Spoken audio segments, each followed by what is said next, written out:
Hey, welcome! You are here with Change Models 101.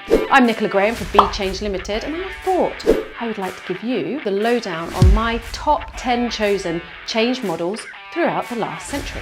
I would like to explain to you the history of these, how and why they were created. I'd like to give you the explanation of each model in hopefully a simple way. While we're at it, why not go for the pros and cons for each one? There's no harm in that. And how about a case study just for you so that you can understand if these are useful for you in your projects today. We're giving this content for free, guys.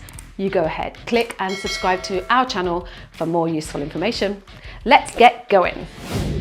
Hey guys, welcome back to Change Model 101. I am Nicola Graham, your host, and we are talking about the top 10 change models of the last century. Come and join me today where we're going to be talking about the nudge theory. So, the nudge theory. The nudge theory is a framework that has been designed to help influence behaviours in a way that is subtle. It's done so that it doesn't restrict individuals' freedom.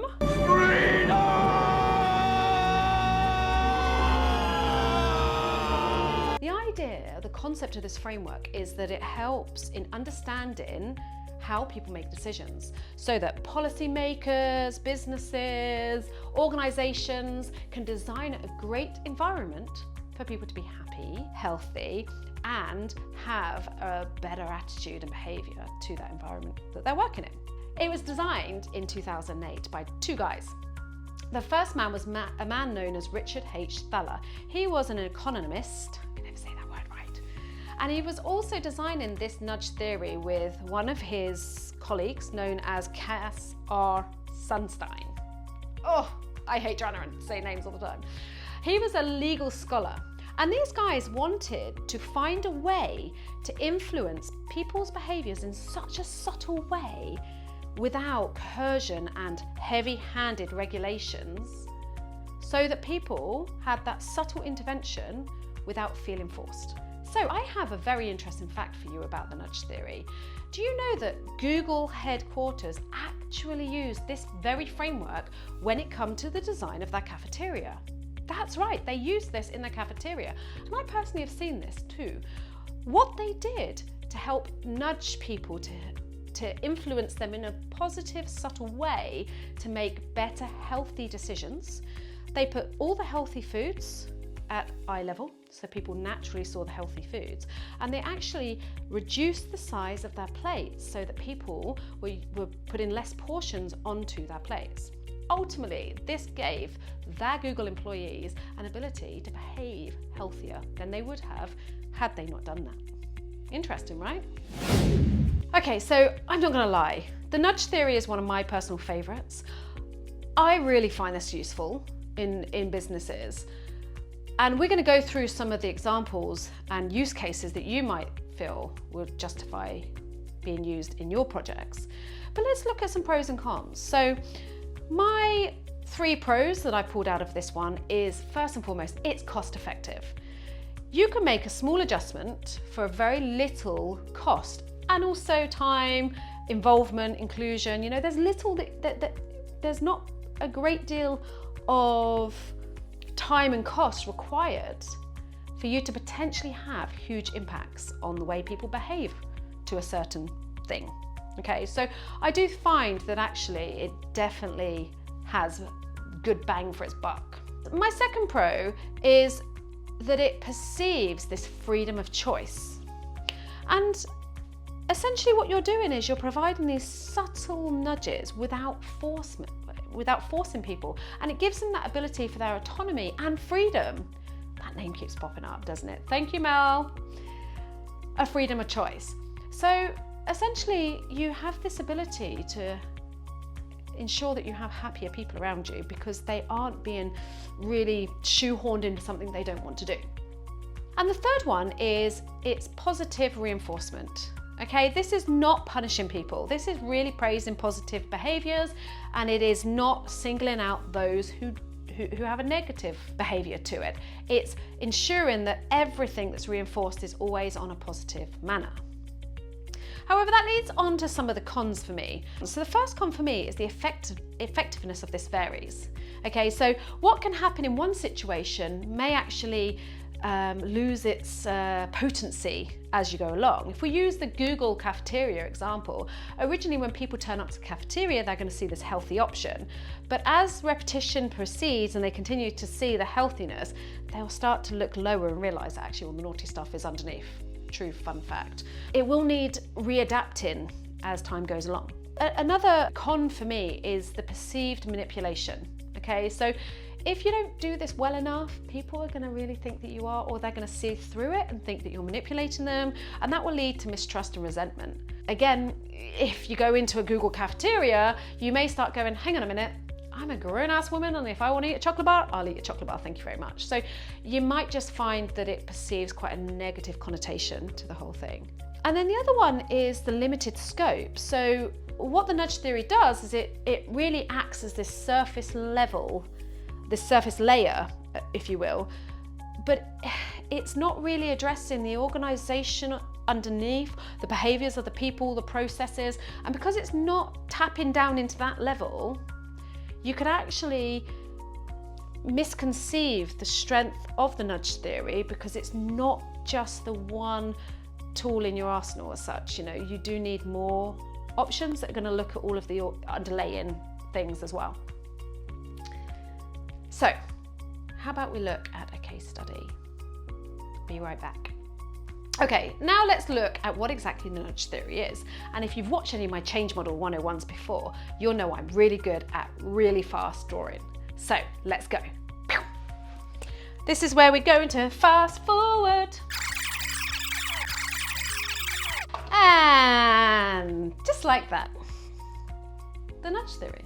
So the nudge theory actually looks a little bit, in my opinion, like how you would essentially do a project, right? You will have your different stages.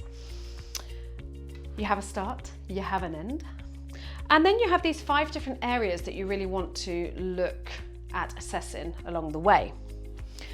Stage 1 is identify. So this is where you would identify exactly what the behavior was that you're trying to change. Then you would analyze, and analyzing that behavior would be to analyze exactly what the behavior is that creates the initial response to that analyzing. Then you'd move into a design, and the design part would be around how you could design a nudge, a change that would affect the behaviors that you've understood in your analyze stage. Then you'd go into an implement. So essentially you would, whatever you've designed, you'd implement, you'd put it into a go live. And then after that, you'd then go into number 5, which is evaluate and adjust. So you would evaluate exactly what you've designed, and then you'd adjust it accordingly based on what people have done. And then end. Essentially, you've created your nudge. So the concept of a nudge theory is that you look at the project that you're running. You understand the changes of behaviours you're trying to achieve, and then you go through each one of those in this 5 stage and identify them, analyse them, design the nudge, implement the nudge, and evaluate and adjust. Let's talk about a case study for you. Now, the good thing about the nudge theory is it can be used in all sorts of different kinds of projects. I like to think about it as any kind of process that people are going to go through really could use the nudge theory as part of it. I mean, Google example earlier was great because it was essentially looking at how they could change their cafeteria for healthy eating. You can have other things like financial areas, financial processes, how people spend their money, or how they can change their patterns of budgeting in the financial in the concept of finances, if I can get my words out. You've also got other things like customer service. Maybe there is a way to change people's behaviours on customer services. It's endless with the types of nudge theories that you can use in your projects. One that I want to talk about today would be around one not so close to my heart. I'm a little bit of all health safety officers' nightmares. But let's talk about compliance and safety. Okay, so imagine you're working on a project where in your building you need to look at ways by which you can improve people's behaviours around the building so that they can start to ensure that they're safer in the work environment. So first and foremost, you need to identify the behaviour you want to change. Now, I'm going to go really deep into a great example for you. So, your project is that you're working for an organisation that has a warehouse, and it has been identified that in this warehouse, people are having accidents. People are almost getting knocked over, heaven forbid they haven't, by a forklift truck. They are bumping into each other because it's a really busy environment and there's too many people walking around. So you have decided that you want to implement a one-way system in the warehouse. So essentially, maybe you've got this one-way system and you've got all of these different areas in the warehouse, and you've decided that you've got an entrance and an exit. And now you want to ensure that people only go one way around the warehouse. Oh, that's not going to work, is it? Kind of, you get my point. But essentially there's a one-way system, okay? Now the first thing you'd need to do, that's going to be a huge change to people. People could have been working in this warehouse for 20 odd years. Okay, they're set in their ways, their go-to habits are they just walk wherever they want to walk. So what is the behaviour that you need to identify within these people? So first and foremost, you start here with your identification. So you're going to understand the behaviour of people, okay, for a one-way system. If I can spell. Okay, so the second part of this is you analyse the way that they work around the warehouse. Now, I've just drawn here a one-way system that blatantly doesn't work because it doesn't even capture this part. But by analysing their behaviours, you can understand people's patterns. You can understand the way they behave. For example, it might be that when you analyse this, if I just get a different colour for now, when you analyse it, actually, you've got, I don't know, 10 people that work in the warehouse fundamentally, and most people actually always go to the right. So maybe, just maybe, you could work out that your one-way system needs to go that way. Or maybe they also go that way. And you're determining now that people can go one of two ways. So as you analyse people's behaviours, it might be that you naturally come up with their patterns. Okay, now this is obviously very good in practice because you're essentially designing your one-way system, but how do people respond to different things? For example, it might be that you're analysing behaviours where one person follows the other person, or they struggle to see things clearly. So whatever the behaviours are, you would analyse those, you would understand those, and then you would put that into a design. So essentially you would say, okay, so actually people's behaviours is that they're not going to just go around this warehouse in a uniform pattern.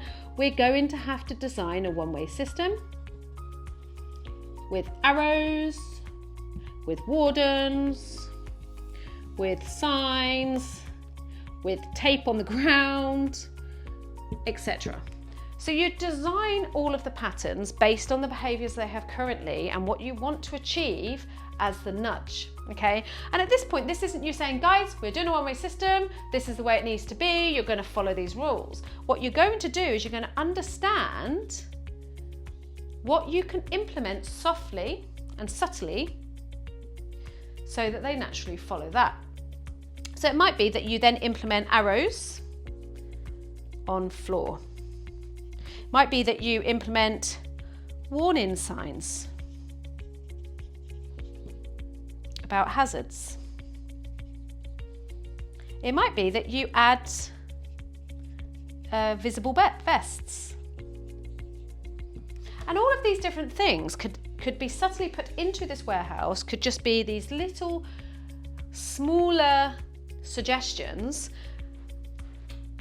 And when you put them down, you can then evaluate the way people behave with them. For example, if we started just with arrows and we put arrows on the floor, you could then start to evaluate if people naturally follow those arrows. If they do, that's great. If they don't, then what else can you put in place to also nudge them? For example, it might be that not everyone looks down on the ground. It might be that when you reevaluate and you analyse those people, that actually most people are holding their notepad and it's in the way of the arrows on the ground. So therefore, you can understand that their behaviour might be that they need to look up, or even their notepads need a direction on them or a map or something like that. So as you go along, you will essentially understand which ones of these work. You will readjust them and you'll continue in that loop until you get your outcome, which is a safer environment for those. So that is the way the nudge theory works. It is super useful in any kind of process that you're trying to implement where there's people involved. So I really hope that makes sense to you. I hope that's been helpful today. Don't forget, this content is for free. Click and subscribe because we've got 9 more of these that you can watch and you can hopefully learn from. And don't forget to reach out and let me know what you think about this. If you've got any other thoughts about the nudge theory, I'm really looking forward to hearing your feedback. Until the next time, I'm Nicola Graham. Thank you for listening today. Bye-bye. And that's a wrap. I hope you enjoyed today's content. Don't forget, guys, click and subscribe for more content coming your way very soon. And whilst you're at it, how about something free of charge? Yeah, that's right. I said free of charge. Sign up now, www.bechange.co.uk, where we are giving you a free change management course.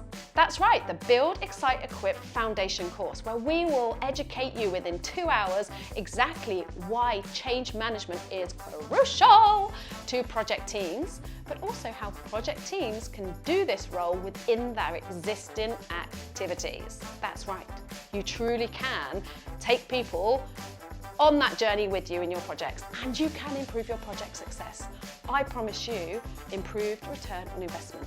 Check it out today. Bye-bye.